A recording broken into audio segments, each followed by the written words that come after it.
The first shift that changes how people treat you is this: stop explaining yourself to people who profit from your uncertainty. Most people never realize how often they hand away their power through unnecessary explanation. They think they are being polite, transparent, reasonable. But in many cases, they are doing something very different. They are asking for permission to exist as they are. When someone says, "Why did you do that?" many people hear a simple question, but underneath that question can often be a hidden test. Not always malicious, not always conscious, but a test nonetheless. Are you certain in your decisions? Do you trust your own judgment? Can you hold your ground without emotional leakage? Or will you begin scrambling for reasons, stacking justifications, trying to make your choice acceptable to everyone in the room? The moment you begin over-explaining, you often reveal something deeper than information. You reveal doubt. And human beings are exquisitely sensitive to doubt. We detect hesitation faster than words. We sense insecurity before logic arrives. This is why someone with fewer credentials but stronger certainty often commands more respect than someone highly capable who constantly defends themselves. Now, this does not mean becoming arrogant, cold, or dismissive. It means understanding the difference between communication and appeasement. Communication is clear. Appeasement is anxious. Communication says, "Here's what I've decided." Appeasement says, "Please don't be upset that I made a decision." Those are radically different energies, and people respond to them accordingly. Many people develop the habit of explaining themselves because of attachment wounds. If you learned early in life that love was conditional, that approval had to be earned, that peace required managing other people's emotions, then over-explaining becomes survival training. You learn to justify your needs before expressing them. You learn to soften your boundaries with paragraphs.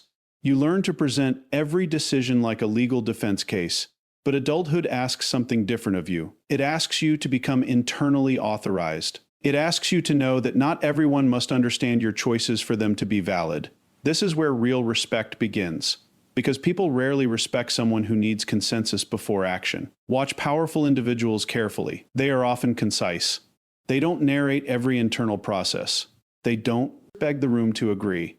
They state what matters and they move. If clarification is needed, they provide it. But they do not compulsively explain themselves to reduce tension in others. They can tolerate misunderstanding without collapsing. That ability is rare. Most people fear being misunderstood more than being manipulated. So they talk too much. They reveal too much. They negotiate against themselves before anyone else has spoken. And in doing so, they train others to challenge them. Repeatedly, there is also a strategic principle here. When you explain beyond what is necessary, you give people material to resist. Every extra sentence creates another point of attack. Every unnecessary defense invites another question. Sometimes the strongest position is simple and complete. "That doesn't work for me. I've chosen another direction." No. Short sentences often carry the weight that long speeches lose. This is especially true in relationships. If someone only respects your boundary after a 20-minute explanation, they do not respect boundaries. They respect exhaustion. Healthy people can hear a clear statement. Unhealthy people demand essays because essays create openings. So begin practicing this discipline. Before responding, ask yourself, am I informing or am I seeking approval? Am I clarifying or am I trying to calm someone else's discomfort at my expense? That one question can change your posture instantly. You do not need to become hostile. You do not need to become dramatic. You simply need to become solid. Calm certainty is louder than endless explanation. And once people realize you trust your own decisions, many of their tests disappear. The person who stops defending every choice becomes the person others think twice before challenging. Speak less. Stand firmer. Let certainty do the talking. The second behavior that changes how people treat you is learning to control emotional access. Most people think respect is earned through status, intelligence, money, or charisma. Those things can create attention, but they do not always create respect. Respect often comes from something far more fundamental: the realization that you cannot be easily controlled. Many people hand emotional control to others without noticing it. Someone criticizes them, and their whole day changes. Someone ignores them, and anxiety takes over. Someone disapproves, and they begin doubting themselves. Someone provokes them, and they react instantly. In each case, the external world is pulling internal strings.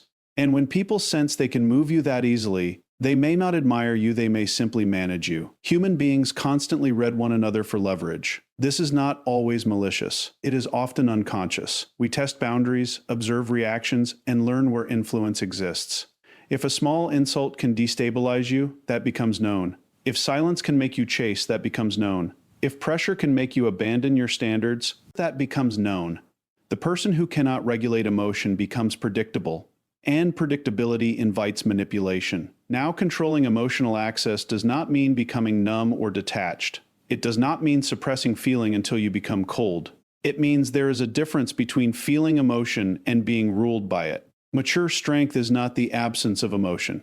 It is mastery over expression, timing, and response. Think about the most respected people you have met. They are rarely the loudest. They are often the calmest. In moments where others become frantic, they become focused. When tension rises, their breathing slows. When challenged, they listen before speaking. Their nervous system sends a message long before their words do. This person is not available for chaos. That is powerful because emotional steadiness creates psychological gravity. People trust what appears stable. They lean toward what remains centered. In uncertain environments, composure becomes influence. Attachment style plays a major role here. Anxious patterns often create hyperreactivity. A delayed text feels like rejection. A change in tone feels like danger. Avoidant patterns may create emotional shutdown, appearing calm on the outside while disconnecting on the inside. Neither extreme is true regulation. One floods, the other freezes. Real strength is the middle path, staying connected to yourself while remaining in control of your response. This means learning the pause. The pause is one of the most underestimated forms of power. Someone says something provocative, and instead of reacting immediately, you breathe. You observe. You choose. In that small space between stimulus and response, identity is formed. Impulsive people are shaped by circumstances. Disciplined people shape circumstances through response.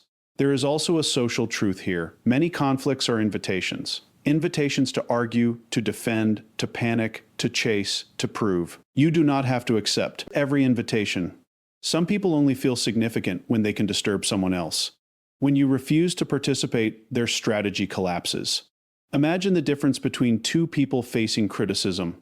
One becomes defensive, explains frantically, raises their voice, and spirals. The other listens, considers what is useful, discards what is not, and speaks calmly. Same situation, different nervous system. One loses authority, the other gains it.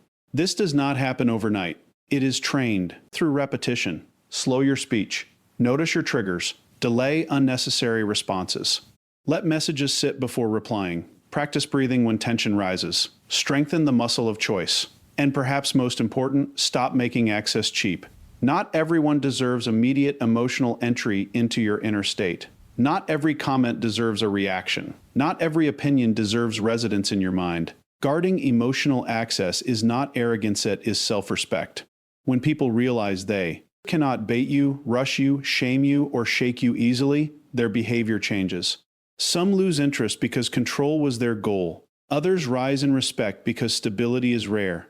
The person who governs their inner world cannot be easily conquered by the outer one. Protect your state and you protect your power. The third behavior that changes everything is this: reward behavior, not words. Most people claim they judge others by actions, but in practice, they are hypnotized by language. They listen to promises, explanations, apologies, compliments, and future plans, then they ignore the evidence directly in front of them. And the moment you become more responsive to words than behavior, you become easier to manipulate. Human beings are storytelling creatures. We are deeply affected by narrative. Someone tells you they care, and you want to believe it. Someone says they will change, and you imagine the future version of them. Someone flatters you, and your defenses lower. Someone gives a compelling reason for failure, and you excuse the pattern. Words are powerful because they activate emotion, imagination, and hope. But respect is built in reality, not imagination. This is where many people lose themselves in relationships, business, friendships, and even family dynamics. They become attached not to what is happening, but to what has been said. They stay loyal to promises instead of patterns. They invest in potential instead of evidence. They defend people based on intentions while suffering the consequences of behavior. There is a profound difference between intention and impact. Someone may intend to care but repeatedly neglect you. Someone may intend to be loyal but consistently betray trust. Someone may intend to improve but never take disciplined action. Intention may explain behavior, but it does not replace it. Mature judgment understands this distinction. Psychologically, people reveal themselves through repetition. A single mistake can be human. A recurring pattern is identity in motion. If someone lies once, that may be a failure. If someone lies consistently, that is information. If someone apologizes once and changes, that is growth. If someone apologizes repeatedly without change, that apology has become a tool. Many intelligent people get trapped here because they mistake empathy for wisdom. They understand why someone behaves badly, so they excuse the behavior indefinitely. But understanding a cause does not require tolerating the effect. Compassion without boundaries becomes self-betrayal. Attachment style often intensifies this problem. Anxious individuals may cling to verbal reassurance while ignoring inconsistency. They hold on to "I love you" while living through neglect. Avoidant individuals may accept surface-level words because it prevents deeper accountability. In both cases, words become substitutes for substance. Secure people do something different. They listen, but they verify. That phrase matters. Listen, but verify.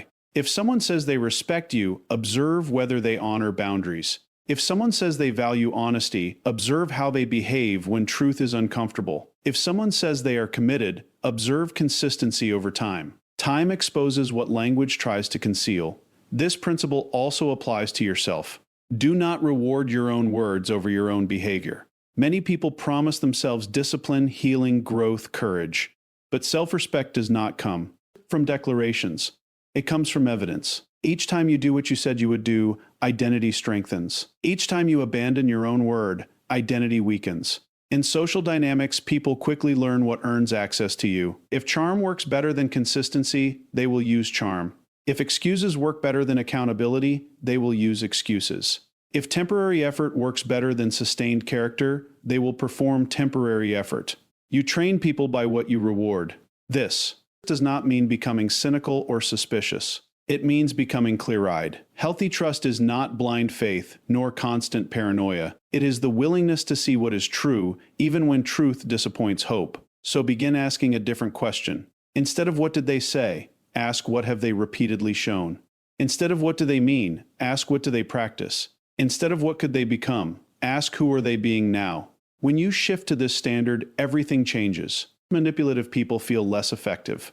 Reliable people feel more valued. Your decisions become cleaner. Your boundaries become stronger. Your relationships become more honest. And perhaps most importantly, you stop abandoning reality to preserve fantasy. Words can inspire, comfort, and inform. But behavior is where truth lives. Believe patterns, honor evidence, and let actions speak louder than promises.